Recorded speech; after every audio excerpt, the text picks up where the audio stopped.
sa inyo kung paano kami nagkilala ni Richard ko. Nagkilala kami sa simbahan, tapos kasi doon sa simbahan namin masyadong maraming tao, tapos yun nga nagkabunggo kami na Richard. Tapos tinanong niya ako, kinuha niya yung kamay kong ganyan, o kinuha niya, tapos nung kinuha niya, tinanong niya, okay ka lang ba Lola? Sabi niya sa akin. Tapos nung tinanong niya sa akin, nagmanok pa siya. Ang sweet-sweet talaga ng boyfriend ko. Napakagalang talaga niyan. Yung pamilya niya, ang sweet-sweet din nila. Alam niyo, nung minsan, nagpunta ako sa bahay nila. Sabi ng lola niya, oh, bakit dala mo yung aso mo? Sabi niya sa akin. Tapos alam niyo ba, nung nagpunta pa ako nung sa bahay nila, pinalo ako ng papa niya. Kala niya daw may nakapasok na unggoy. Pero kahit gano'n niya, mahal na mahal ko yung sa Richard ko. Talagang utang pa ako para lang mag-date kami na Richard. Minsan pa pag nag-date kami, wala lagi siyang pera. Sabi niya sa akin, ay, nakalimutan ko yung pera ko, ikaw muna nagbayad. Ganun siya palagi. Pero mahal na mahal ko talaga yan. Ang sweet-sweet ng family nila. Akalain mo, yung nanay niya binilhan ako ng dog food.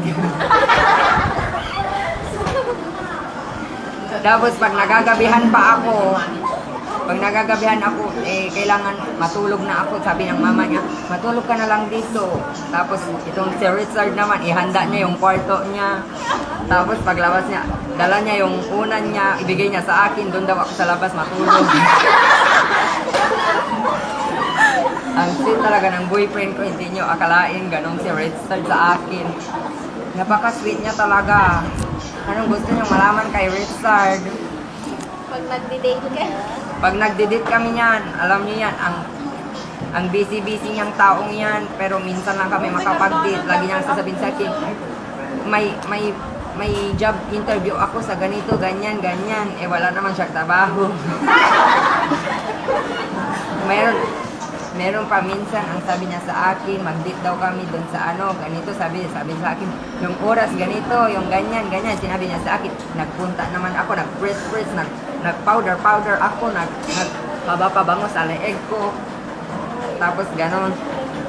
Nung pagpasok ko doon, nakita ko ang dami-daming ilaw.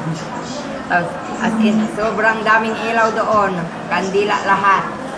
Tapos, yung nandun na ako, nakita ko ang daming nag-iiyakan doon. Tapos may pabulak-lak pa sila. So sabi ko, baka mag-propose sa akin sa Richard ngayon. Sabi ko, oh my God, hindi ko kaya. Pag mahimatay ako dito, ma-high blood ako, hindi pwede. Kaya sabi ko, hindi pwedeng ganito.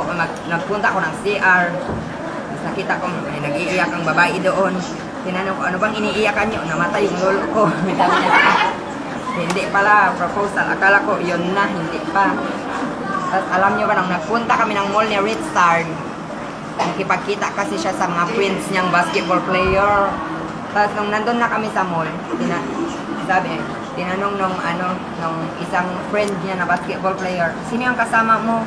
Sabi naman ni Richard, yaya ko, sabi niya sa akin. Tapos nung nakalayo na kami, ang sabi ko kay Richard, bakit mo naman ako pinagkilalang yaya mo? Kasi maalaga daw ako. Napaka-sweet niya talaga. Sobra-sobra yung Sobra-sobra yung pagka-sweet niya. As in, grabe. Grabe na to.